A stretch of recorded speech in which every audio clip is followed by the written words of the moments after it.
बच्चों का जन्मदिन मनाने वाली बात मैंने कही थी, वो बंगाल की धरती पर कही थी, डंके की चोट पर।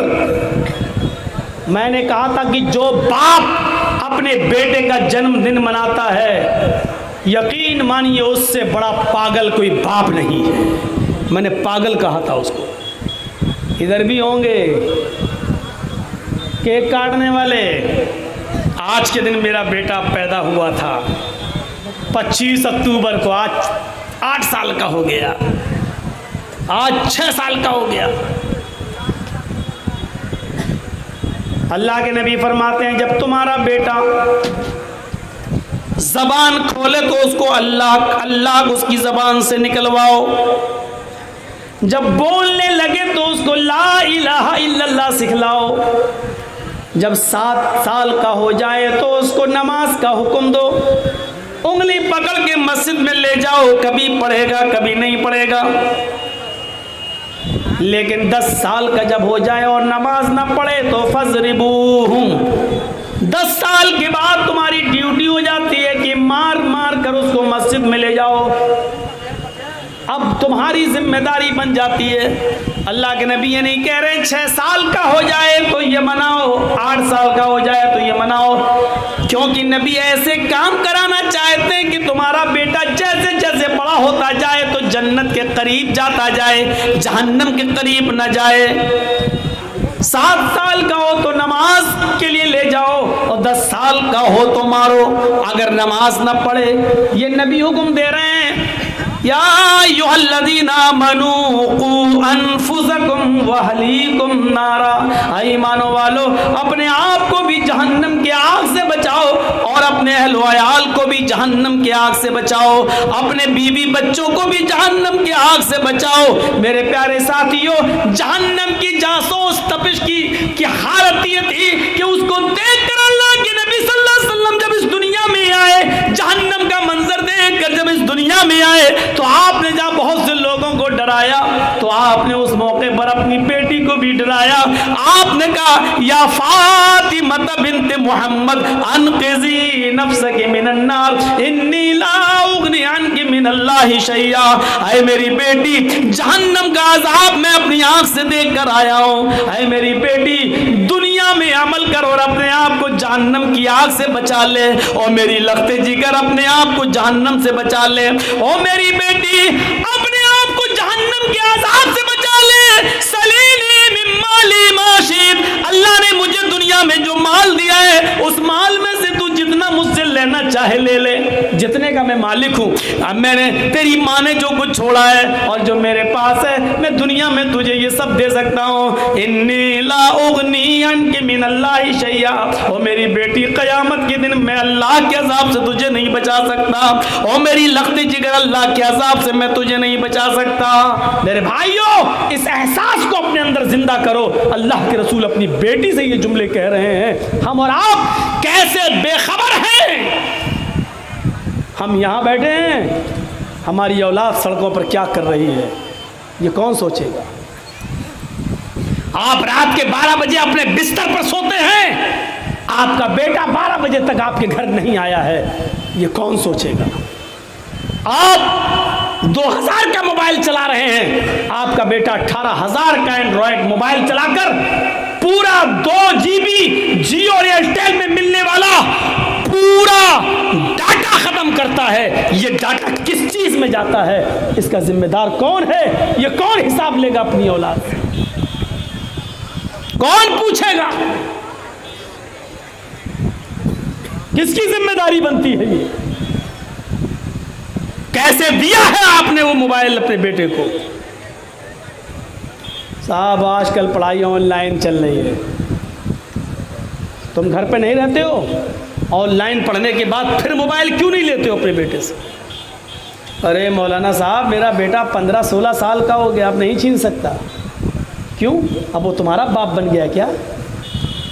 हाँ, यही समझ लो, समझ लो। नहीं, आज तुम कह नहीं सकते हो अपने बेटे से।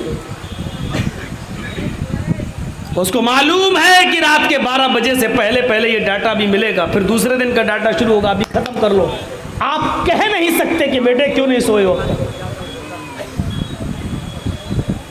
क्यों नहीं सोए हो। आप पूछ नहीं सकते हो अपनी औलाद से। और ये मोबाइल जब बेटियों के हाथ में हो तो और नहीं पूछ सकते हो, क्योंकि आपसे ज़्यादा आपकी बेटियां होशियार हो चुकी हैं कि मोबाइल कब चलाया जाए, किस वक्त चलाया जाए, और उसके लिए कौन सा वक्त ज़्यादा मुनासिब है। क्योंकि आप जिस वक्त निगरानी करते हैं उसको आपकी निगरानी का टाइम मालूम है, और दुआ मांगती है अल्लाह सर्दियां जल्दी आएँ, क्योंकि सर्दियों में ब्लैंकेट के अंदर और रजाई के अंदर चलाने में उनको जो आसानी होती है वो बाहर गर्मियों के दिनों में नहीं होती है। दुआ मांगती है कि जल्दी सर्दियां आए। कितने लोग पकड़े गए हैं, हालात पे नजर डालिए। कितनी लड़कियों की एप्लीकेशनें हाई कोर्ट और सुप्रीम कोर्ट में पड़ी हुई हैं, गिनती गिन नहीं पाओगे, जिन्होंने ये कहा है कि मैं अपनी मर्जी से फला फला धर्म के लड़के से शादी कर रही हूं, मेरे माँ बाप मुझे रोकेंगे लेकिन मेरी उम्र 18 साल से ज़्यादा है, मैं अपनी मर्जी से कर रही हूं। और ये अभी 2 महीने पहले का रिकॉर्ड बता रहा हूं मैं, 3-4 साल पुराना नहीं, ये फिर से उठा है। कितना ये किसकी देन है? कभी सोचा है कि हमारी लड़कियां जब कल मरेंगी तो वो कब्र में दफनाई नहीं जाएंगी, वो जलाई जाएंगी। कभी आपने पढ़ा है कि आपकी बेटियों का जब निकाह होगा तो या अय्युहल्लज़ीना आमनुत्तकुल्लाह हक़्क़ तुक़ातिह और या अय्युहन्नासुत्तक़ू रब्बकुमुल्लज़ी खलक़कुम मिन नफ्सिन वाहिदा नहीं पढ़ा जाएगा, बल्कि वहां 7 फेरे लगाए जाएंगे।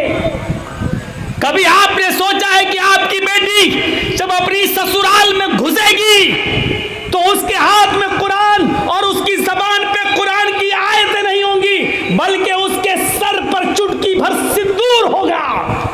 कभी आपने सोचा है कि आपकी बेटी अल्लाहु अकबर कहकर अल्हम्दुलिल्लाह रब्बिल आलमीन नहीं पढ़ेगी, बल्कि किसी मूर्ति के सामने वो खड़ी होकर घंटी बजाकर उसके सामने अगरबत्तियां जला रही होगी और गायत्री मंत्र पढ़ रही होगी, ओम भूर्भुवः स्वः। कभी आपने तसव्वुर किया है? और वो लड़का जो हमारी बेटी से शादी कर रहा है, 2-3 बच्चे पैदा करने के बाद हमारी बेटी को बेयार और मददगार छोड़ देगा और गवर्नमेंट उसका साथ देगी, क्योंकि यही करने के लिए तो यही सब करवाया गया था। आपको मालूम है कितनी यूनिवर्सिटीज ने यह कह दिया है कि अल्पसंख्यक लड़कियों के लिए, अल्पसंख्यक मुसलमान का नाम नहीं है, अल्पसंख्यक में मुसलमान भी आते हैं, सिख भी आते हैं, ईसाई भी आते हैं, लेकिन इशारा मुसलमानों की तरफ है। अल्पसंख्यक समुदाय की 60% लड़कियों को एडमिशन दिया जाएगा, क्योंकि अल्पसंख्यक समाज में लड़कियां शिक्षा से और तालीम से दूर है। कभी आपने अपनी दिमाग की बत्तियां जलाई हैं? हमारे लड़कों को यूनिवर्सिटी में नौकरी, हमारे लड़कों को एडमिशन नहीं मिल रहा है, लड़कियों को 60% आप दे रहे हो, क्यों? इसकी वजह प्लानिंग नहीं, ये मशवरे नागपुर की सरजमीन पर होते हैं, नागपुर की सरजमीन पर। अब इससे ज़्यादा खुलकर हम कुछ नहीं कहेंगे। हमारी 60% लड़कियों को तुम एडमिशन ले रहे हो, क्यों? क्या सब मुसलमानों में लड़कियां तालीम से दूर है, उनके लिए ये तालीम का नाम लिया ज़रूर जा रहा है, लेकिन हुक्म ये है, इशारा ये है कि हमारे समाज के लड़कों, इन लड़कियों को अपने प्यार के जाल में फंसाइए, इनसे कोर्ट मैरिज कीजिए और 2-3 बच्चों की अम्मा बनाकर इनको छोड़ दीजिए, क्योंकि धोबी का गधा ना घर का ना घाट का। अब ये ना उधर जा सकती हैं, ना उनका समाज इनको कबूल करेगा और ना हमारा समाज ये दर दर की ठोकरें खाएगा। कौन जिम्मेदार है इसका? आप मोबाइल के बारे में नहीं पूछ सकते सकते कि बेटी तेरे पास ये मोबाइल कहाँ से आया, और आया है तो ये 699 वाला और 698 वाला रिचार्ज करवाया कौन है? हमने तो ये पैसा नहीं दिया। कभी पूछा है आपने? नहीं पूछ सकते हैं, नहीं है इतनी हिम्मत आपके अंदर, क्योंकि आपको मालूम है ज़्यादा सख्ती करेंगे बेटी भाग जाएगी, और भाग गई तो पूरे ख़ानदान की नाक कटा देगी। मालूम है, ये उसी ढील का नतीजा है। ये 4 खूबियाँ अपने अंदर पैदा कीजिए जिनके बारे में फरमाया कि बस सारी इंसानियत नुकसान के अंदर है, लेकिन जिनके अंदर ये खूबियाँ पाई गई वो नहीं है। जन्नत उनको मिल जाएगी, खोया हुआ मकाम उनको मिल जाएगा। जिस मकाम से हमारे बाप आदम को और हमारी माँ हव्वा को निकाला गया था, उस मकाम में हमें दोबारा एंट्री मिल जाएगी।